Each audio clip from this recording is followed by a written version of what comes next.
दोस्तों नमस्कार। हिंदी कुंज में आप सभी लोगों का स्वागत है। आज हम लोग बात करने चल रहे हैं हिंदी साहित्य इतिहास के आदिकाल का नामकरण और उसकी समस्याओं के बारे में।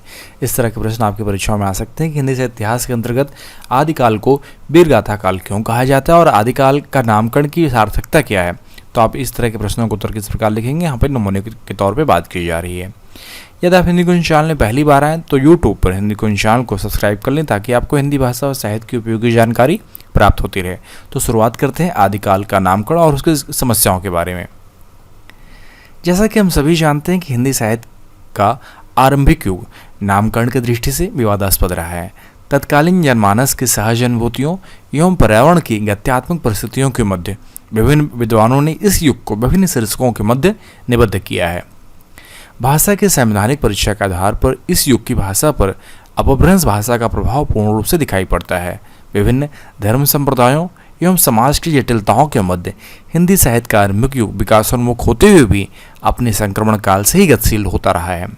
यहाँ पर एक सहज और स्वाभाविक प्रश्न उठता है कि इसे किस शीर्षक के अंतर्गत मूल्यांकित की जाए।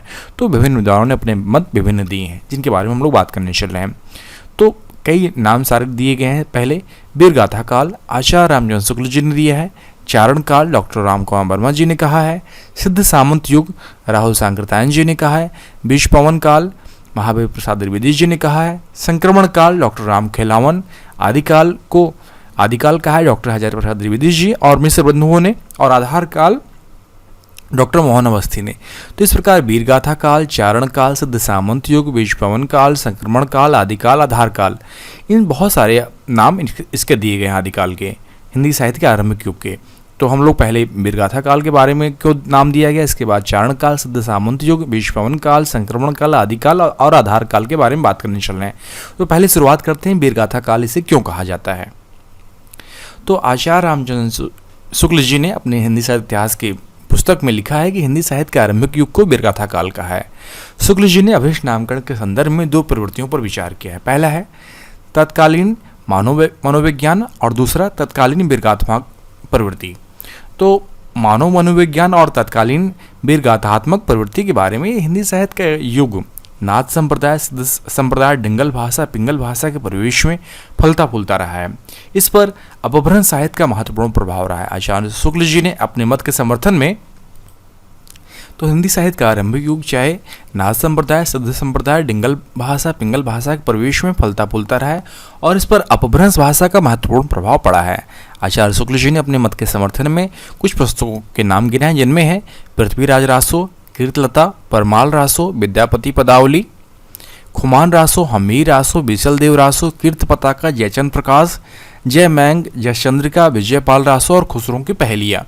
तो शुक्ल जी ने जिन पुस्तकों के नाम गिनाए हैं उनमें खुसरों की पहेलियों को छोड़कर अन्य सभी पर अपभ्रंश भाषा का प्रभाव दिखलाई पड़ता है। विद्यापति की रचनाओं का समावेश करना स्वाभाविक प्रतीत नहीं होता।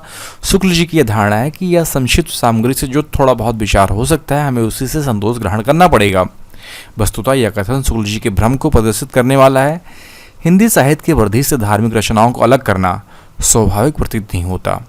आचार्य हजारी प्रसाद द्विवेदी जी ने स्पष्ट किया है कि धार्मिक प्रेरणा अथवा आध्यात्मिक चेतना किसी काव्य में बाधक नहीं होती। यदि ऐसा होता तो हमें रामचरितमानस, महाभारत, रामायण, श्रीमद् भगवद गीता जैसे धार्मिक ग्रंथों को रचना पद्धति से बाहर रख देना पड़ता। अब बात करते हैं चारण काल के बारे में। तो हिंदी साहित्य के आरंभिक युग को डॉक्टर राम कुमार वर्मा जी ने चारण काल की संज्ञा से अभिहित किया है। इस युग के परिवेश विभिन्न मतंत्रों के अंतर्गत तथा युद्ध के भीषण परिवेश से पर्यावेष्टित रहा है जिसमें स्वतंत्र चेतना का निरंतर हास हुआ है। कविगण युद्ध के समय राजा का अतिशयोक्तिपूर्ण ढंग से गुणगान किया करते थे और यह कार्य शांति के समय में होता रहा है।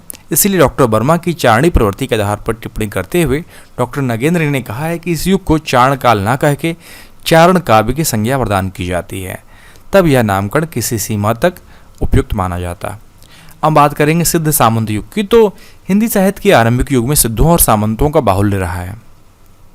तत्कालीन प्रवृत्ति के अंतर्गत सिद्धों और सामंतों की प्रक्रिया क्रम में निरंतर विकास हुआ और जहां सिद्ध लोग मंत्रों द्वारा सिद्धि प्राप्त करने में अपने आप को संतुष्ट करते थे, वहीं सामंत लोग युद्ध के परिवेश में या शांति की स्थिति में अपनी प्रशंसा सुनकर संतुष्ट हुआ करते थे।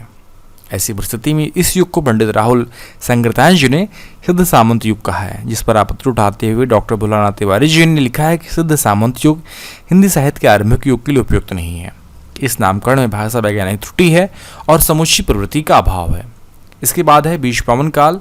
तो निस्संदेह हिंदी का आरंभिक युग बीज पवन काल की मौलिक संज्ञा से विभूषित हुआ। महावीर प्रसाद द्विवेदी जी ने इस युग को हिंदी का बीज बोने वाला काल का युग कहा है। तात्विक समीक्षा करने पर स्पष्ट होता है कि इस युग में अपभ्रंश भाषा का निरंतर बाहुल्य ही बना रहा। ऐसी स्थिति में हिंदी का आरंभिक युग बीज पवन काल की संज्ञा से अवहित नहीं किया जा सकता। डॉक्टर वासुदेव शरण जी ने लिखा है कि द्विवेदी जी का अभिष्ट नामकरण कुछ सीमा तक समचीन प्रतीत होता है, लेकिन इसमें मूल प्रवृत्ति और प्रवेश का बोध नहीं हो पाता। अब बात करते हैं संक्रमण काल के बारे में। तो हिंदी साहित्य का आरंभिक युग संक्रमण काल की संज्ञा से भी विभूषित किया गया है।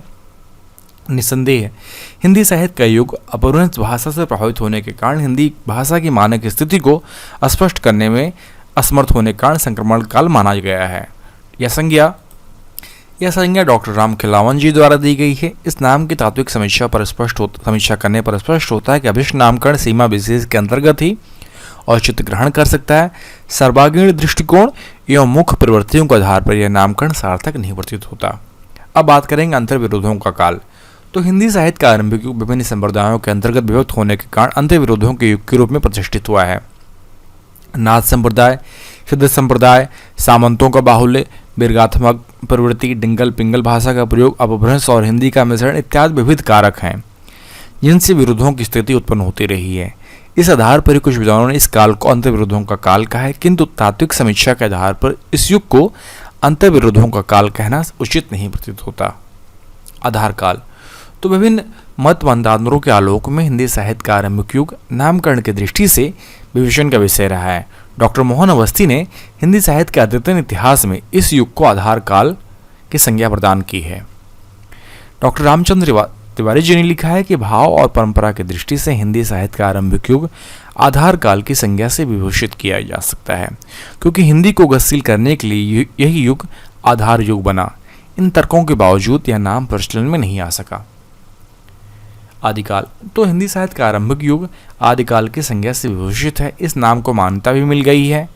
डॉक्टर नगेंद्र ने भी लिखा है कि आदिकाल ही एक ऐसा नाम है जिसे किसी न किसी रूप में सभी इतिहासकारों ने स्वीकार किया है, जिससे हिंदी साहित्य के इतिहास की भाषा, भाव, विचारधारा, शिल्प भेद आदि से संबंध सभी गुत्थियां सुलझ जाती हैं। इस नाम से उस व्यापक पृष्ठभूमि का बोध होता है जिस पर आगे का साहित्य खड़ा होता है। भाषा की दृष्टि से इस काल के साहित्य में हिंदी के आदि रूप को बोध पा सकते हैं। तो भाव की दृष्टि में से भक्ति काल से आधुनिक काल तक के सभी प्रमुख प्रवृत्तियों के आदिम बीज खोजे जा सकते हैं। जहाँ तक रचना शैलियों का प्रश्न है, तो उनके भी वे सभी रूप जो प्रवृत्ति काव्य में प्रयुक्त हुए अपने आदि रूप में मिल जाते हैं। इस काल के आध्यात्मिक, श्रृंगारिक और वीरता की प्रवृत्तियों का ही विकसित रूप प्रवृत्ति साहित्य में मिलता है। अतः आदिकाल ही सबसे अधिक उपयुक्त एवं व्यापक नाम है। तो इस प्रकार हम जान पाए कि आदिकाल ही हिंदी साहित्य का आरंभिक युग है और यही सर्व समावेशी परिभाषा है और सभी लोगों ने, सभी इतिहासकारों ने किसी न किसी रूप में इसे स्वीकार किया है। और हिंदी साहित्य का आदिकाल, हिंदी साहित्य इतिहास की भाव, भाषा, शिल्प भेद आज सभी गुत्थियां सुलझ जाती हैं और इसी नाम से उस व्यापक पृष्ठभूमि का बोध होता है जिस पर आगे का साहित्य खड़ा होता है। तो आदिकाल नाम ही सबसे अधिक उपयुक्त एवं व्यापक है, क्योंकि इसमें हमें आध्यात्मिक, श्रृंगारिक और वीरता की प्रवृत्तियों का विकसित रूप प्रवृत्ति साहित्य में मिल जाता है।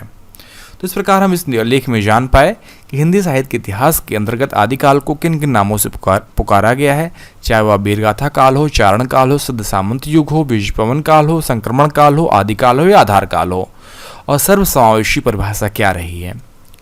इस प्रकार आप इस निबंध में जान पाए कि आदिकाल के नामकरण की सार्थकता क्या है। यदि आपको ये लेख लिखित रूप में चाहिए तो नीचे डिस्क्रिप्शन बॉक्स में लिंक दिया गया है, जहाँ पर जाकर आप यह लेख लिखित रूप में प्राप्त कर सकते हैं। यदि आपको हिंदी साहित्य इतिहास से संबंधित और अधिक नोट्स चाहिए तो आप हिंदीकोश.com को विजिट करें, वहाँ पे आपके लिए उपयोगी अध्ययन सामग्री उपलब्ध कराई गई है। आशा करता हूँ कि यह वीडियो आपके लिए उपयोगी सिद्ध होगा। आप सभी का वीडियो देखने के लिए बहुत बहुत धन्यवाद।